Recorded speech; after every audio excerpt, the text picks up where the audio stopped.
Hello everyone. Today we're gonna see how to change address in Aadhaar card online.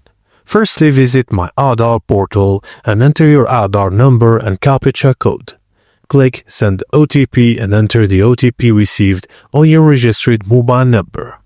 Once logged in, click on Address Update in the menu and in the Next tab, select Update Aadhaar online to proceed.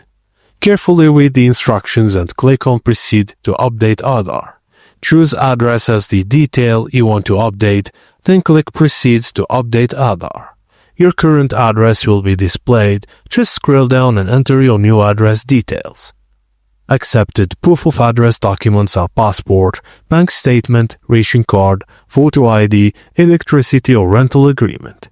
Review all the entered details carefully and proceed with the payment of 50 rupee non-refundable using debit or credit card. A service request number will be generated. Save it for tracking your update status. And that's it, guys. Thank you for watching, and please don't forget to like and subscribe for more.